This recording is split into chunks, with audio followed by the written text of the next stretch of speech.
that we are going through an exceptionally difficult period. I mean, if I were to say give a 5-year forecast, it would be a very grim forecast for the next 5 years. Then, you know, the kind of economic challenges which you see in the world, you see more and more countries struggling, you know, their trade is getting difficult, facing foreign exchange shortages. So, you know, disruptions of various kinds, I mean, like what was happening in the Red Sea. In terms of US elections, you know, we generally don't comment on other people's elections because we also hope others don't comment on us. What is my take on elections? We like elections in this country. We are holding them permanently. So we've just been through one. Dr. Jaishankar, for being here with us today. You know, it's always a pleasure to have a conversation around building bridges and what in diaspora and the diaspora has done, you know, over the years, both as an organization and as a community, is actually build bridges. And as you see, you know, boundless horizons, you know, from what can emerge from this relationship. So again, thank you for being here with us. You know, let me begin by you know, asking you, you spent a lot of time in the US yourself. You know, you're ambassador there and you understand the dynamic of the diaspora. And, you know, you've also engaged from both sides. So when you go to the US, really, what do you do?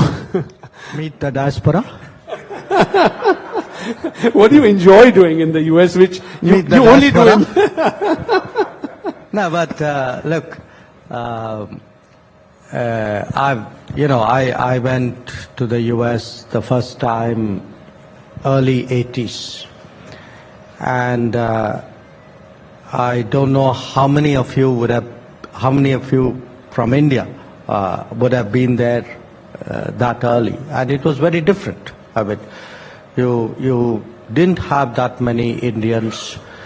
Even the Indians who were there were not necessarily, you know, had the positions and the I would say the skill sets which made them as prominent as they have now become.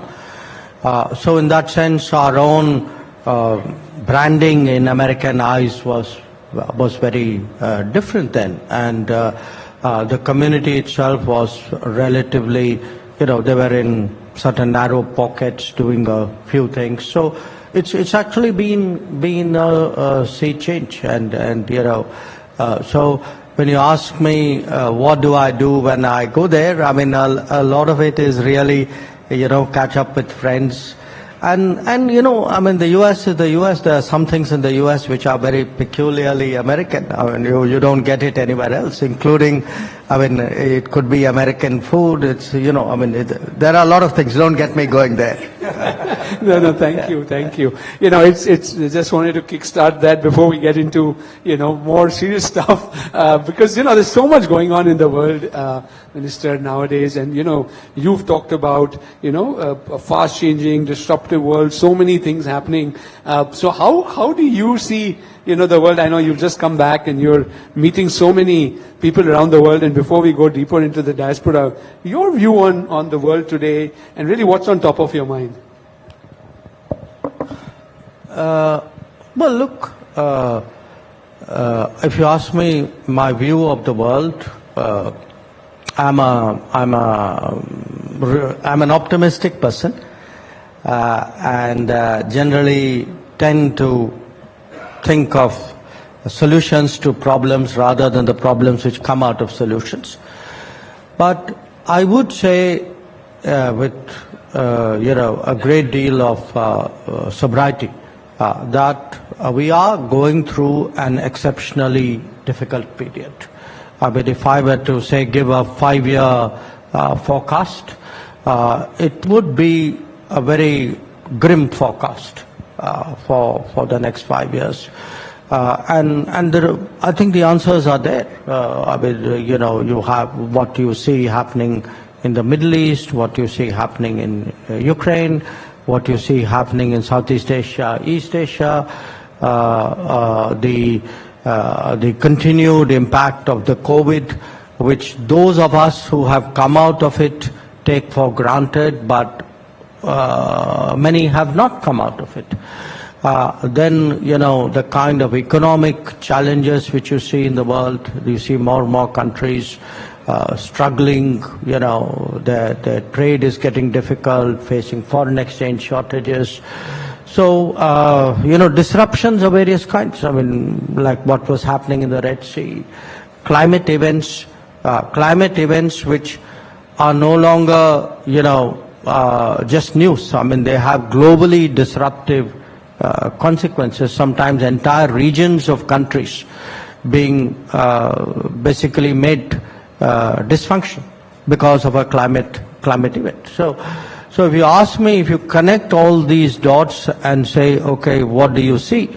I see, frankly, a very, very challenging scenario, and which to me is actually a very big case for India-US ties, because in this kind of situation, it's really, in a way, those with the willingness and the ability and the comfort of working with each other who have to step forward. And I don't think, it can't be done the old-fashioned way that you have agreements and treaties and arrangements. Life is moving too fast for that. There's a problem. If you don't have an answer in the next 48 hours, you're irrelevant to that problem. And that impact is coming on business, everything, because geopolitics, economics, technology choices, all are interlinked, right? In a way, that too is, by the way, I didn't mention that, but that too, I think, is part of the more complicated world, which is, technology actually has eroded so many lines, the domestic line and the external line, the efficiency line and the privacy line, in a way. So there's a kind of a flip side to everything, and I would say, in fact, that kind of world, the intensity of it, how deep it gets into our lives, the speed of it, I think all of which actually makes for a very different case, really, for relationships. So when I'm now saying this as an Indian, and I'm sure somebody in the US or in any other country is doing an equivalent calculation. I think today it's necessary to go back to the drawing board and to look at different relationships and say, okay, in this very tough scenario, with these, as I say, climate challenges, technology challenges, economic dependency challenges, the globalization, the pluses and minuses of it. How do you rework every relationship to get the optimum out of it? And there will be a kind of a rebalancing of relationships. There will be some which will suddenly become much more important, some which will become more worrisome, some where, you start to look at it with completely fresh eyes. So all of that is taking place. So this year, as you know, Minister, 60% of the world has had elections, but I come from the U.S. There's one more small one to happen in about 3 months.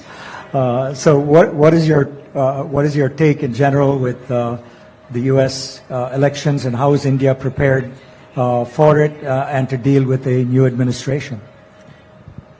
Well, what is my take on elections? We like elections in this country. We're holding them permanently. So we've just been through one. And by and large, our elections are a real, in many ways, a test of the candidate, of the public, of the system. And we continuously pass those tests. So, in that sense, this is a country where you will always see people supportive of democratic processes all over the world. In terms of U.S. elections, we generally don't comment on other people's elections because we also hope others don't comment on us. But as I said, look, the American system will throw up its verdict, and I'm not saying this just as a formality, but if you look over the last 20 odd years, maybe a little bit more, for us, we have every confidence that we will be able to work with the President of the United States, whoever he or she will be. Good. Thank you. So in that regard, moving from that to the impact report we are just launching today, you've been in the U.S., you've lived in the U.S., and some of your relatives are in the U.S., and they're part of the diaspora. So how do you view the Indian diaspora and its role with the U.S.-India relationship? How have you seen, like you said, when you first went, there were hardly anyone, now there are 5.1 million. How do you see the evolution of that and the evolution of the U.S.-India relationship? I often cite, some of you would have heard me say this before. It's something I read in a very useful book on the India-US relations, that when Nehru first went to America, there were 3,000 Indian Americans. When Indira Gandhi went, first time SPM, it was 30,000. When Rajiv Gandhi went, it was 300,000. When Narendra Modi went, it was 3.3 million. So I mention that because I think, one, there is a quantitative side of it. But I think there's also, as I said, it's the skills, the talent, the contribution which the diaspora has made there, I still remember this when I was ambassador. I was meeting a very well-known politician, I will tell Eric the name privately later on, from the deep south. And, he actually told me, saying that, look, I had this view of Indians, and then, my wife had some issue, and she went to this doctor who was an Indian, and he was so good. And so why I say this is, people eventually put a face to a country. When we speak about members of the diaspora, now, sometimes people are not conscious of it, okay? I'm not saying everybody, particularly in America, asks people, okay, what's the country of your origin? Otherwise your conversation would not go beyond that. But by and large, when in America people see the diaspora, members of the diaspora do well, they associate it with their image of India. And that then shapes their views about India.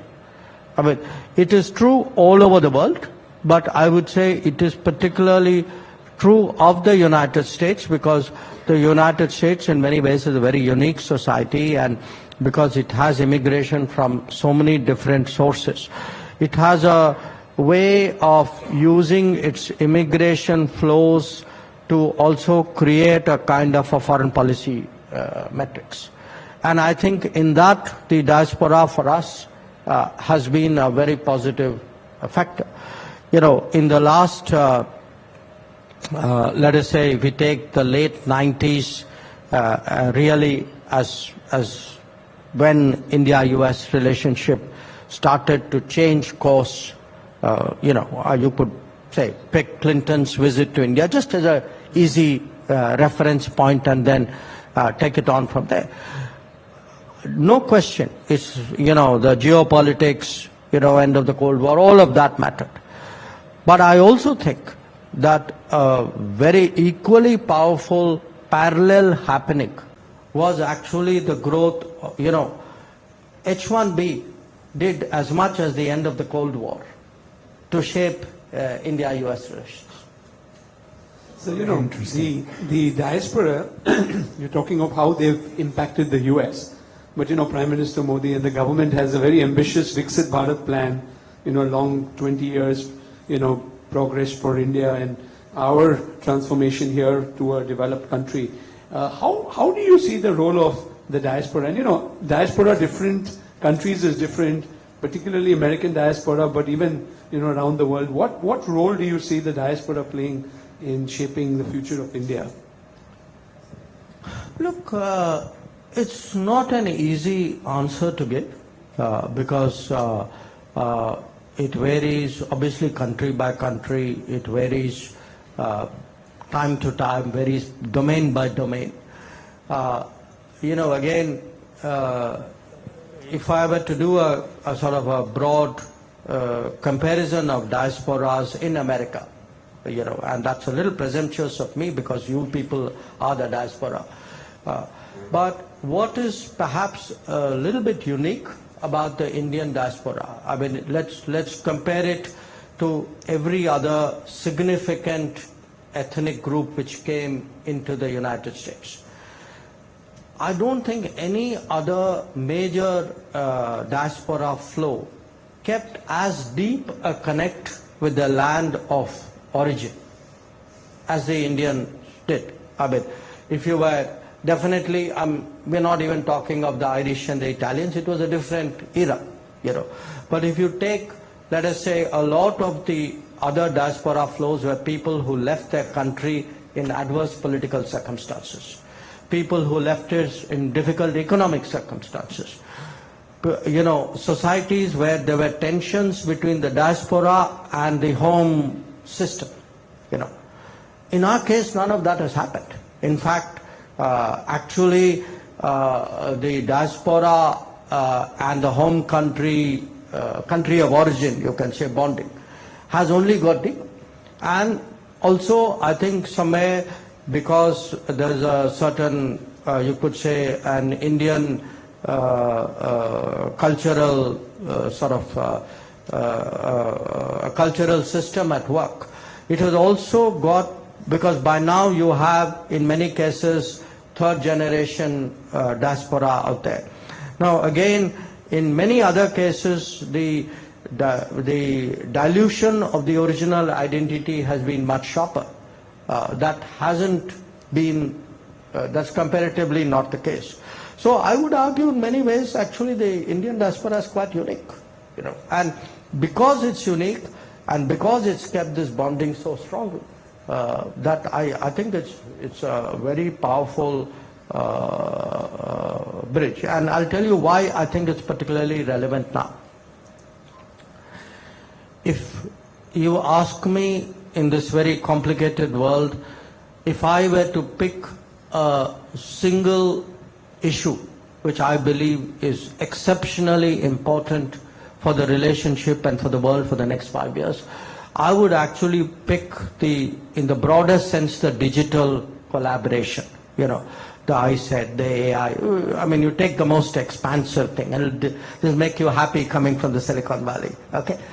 But the fact is, what will be the connect there? The connect there is actually going to be a very human connect. That, ironically, AI is actually going to require very trusted human relationships for AI collaborations actually to advance internationally. So I would argue that actually, perhaps more than ever before, today the Indian diaspora can create that level of comfort and trust in very, very critical areas, which I think has the ability to propel our relationship to the next level. That is very true, because a lot of chief ministers from states are coming to the U.S. Recently we hosted Telangana chief minister. A couple of weeks we're hosting the Tamil Nadu chief minister, and we can see that connect between those states and the diaspora from those states, especially in AI and these ways. That's a good point. Also I think the young, generation, right? Especially the diaspora, next gen, or you've talked of, many generations. Like I am a product of a third gen who came back to India and, based here. But towards that, I think a lot of the next gen and young gen are, in a way, a little disconnected, right? Because they're trying to figure out how to engage deeper. I mean, there was a discussion of dual citizenship and things like that. Are all of these anything like that can attract and bring a large part of the diaspora to connect deeper with India? Look, my own sense is, I'm not saying the dual citizenship issue is irrelevant. It's far more complicated because, this part of the world has a different history. It's not realistic to transpose, let us say, the American template out here. So my sense is that we have to really figure out, as in many other areas, an answer which is relevant to our own circumstance. I would be more focused on the effectiveness and the efficiency of the answer rather than the formality of it. So if I can find ways by which the diaspora can work, travel, operate, relate more easily, that to me would be much more important, rather than saying, okay, because, do understand the moment in this, the moment you get into citizenship, a lot of other things come with it, I would, for example, we would have concerns about what our citizens may be doing in the service of another country. So now when you have a dual citizenship, that raises a very fundamental issue. So I don't think it's as simple as that, make it easy and give dual citizenship.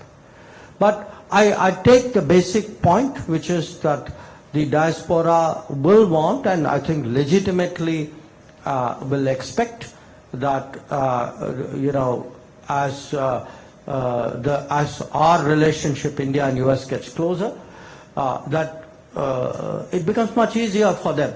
That the bridge should become broader, easier, smoother, faster. That I get that. Minister, last year we held the G20 Forum for the Diaspora in New Delhi. And we had, there are 30 million people, as you know, of Indian origin outside of India.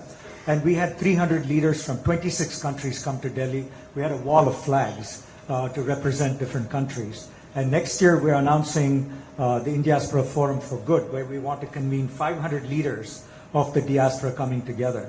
So as India kind of is marching on the path to 100 years of being an independent country, what can the diaspora do to help India in its journey? I feel there's a lot which can be done, because if you look today at the goals and objectives, in a way, the challenges, because that's what you are addressing, a lot of it has to do with, in a sense, upgrading skills and talent in India. If one looks you look at the recent budget, for example, the core, a central element of it was really how do we enhance the skills pool, expand the talent base of this country. And there's no single answer to it. It's not like you create a skills machine, some of it is education, some of it is corporate, some of it is exchanges. So what I think where the diaspora actually can make a very valuable contribution, as we are all moving into a more digital age, is really that bond which I see actually as the increasingly central bond between India and the United States, the digital connect between that. To the extent in various areas they can contribute to the strengthening of that, it would help. Now, I give you an example. In the last few years, this country, after years of neglect, has decided to rectify its its shortcomings in the field of semiconductors and the associated areas. So if you look today at many of the collaborations which are taking place there, when it comes to foundries, or when it comes to ATMP, or when it comes to associated skills, when you look at global capability centers which are coming in here, the chip design industry which is growing in this country. To me, that's a great example actually, where very key figures of the diaspora have been drivers of this. So I do think that the diaspora definitely, look, where the diaspora helps is, in many ways they have a cultural feel for how to get the job done better than those who may be dealing with India for the first time, or who may be dealing with it just as a job rather than as something they intuitively know. I think it makes a difference. After all, you look at us, even in diplomacy, part of the reason you are exposed to a foreign environment and study a foreign environment is you instinctively know the answer which somebody who hasn't had exposure there would take longer to figure out. Now, the diaspora people, they slide into it like fish in water. So they just figure it out like that. And I think that makes a big difference. In talking the future and what we here's can an example. What's that? I said, here's an example. No, absolutely. No, thank you. But, again, talking about the future, same thing, and we are, running out of time. But, when you talk of India today, right, they said there couldn't be a better time to be young and to be Indian. The ability for India also now to play a much larger role globally, right? Maybe, again, going a little, but if you were younger, I mean, not that you're young, you're still a youth icon in this country. You were younger in India, or you were a young American, you understand both sides. How should the youth of the two countries view this relationship? Where can, they play a larger role? Look, I think the youth have been indicating their preference for some time. It's just that the non-youth haven't been listening. And I've been, You mean the old people, the seniors. I'd actually put it very differently. Some time ago, when I was first involved in writing a book, one of my points was that there is a official foreign policy kind of formulation, strategizing. Then there is a view of foreign policy from the street. And if you look at the street sentiment about the United States, I would argue that street sentiment about the United States changed way before official sentiment about the United States changed. And in many ways, and I've at critical moments, in fact, when there were very very animated debates in this country on what we are doing. Those arguing for a stronger relationship with the United States could visibly see that they were getting very strong public support. So I think, we look in the foreign policy world, we use very fancy terms. So, it helps, that's how we keep everybody else listening to us and believing in us. But just apply common sense yardsticks. Okay? Take trade, take investment, take technology, take education, take tourism. Okay, this is an average person's ask of the world. I don't know if there's anything else I missed out. Okay, maybe culture. What do you see? Or at your social media? Use these yardsticks and map the relationships. I think you make a very strong case for a very strong India-US relationship. And I think at the end of the day, believe me, youth have go much more by sturdy common sense. The older we get, we muddle our heads with too many complex thoughts. Too much baggage. On that note, Minister, we have to close the session. Thank you so much for being here, and we're going to launch the report.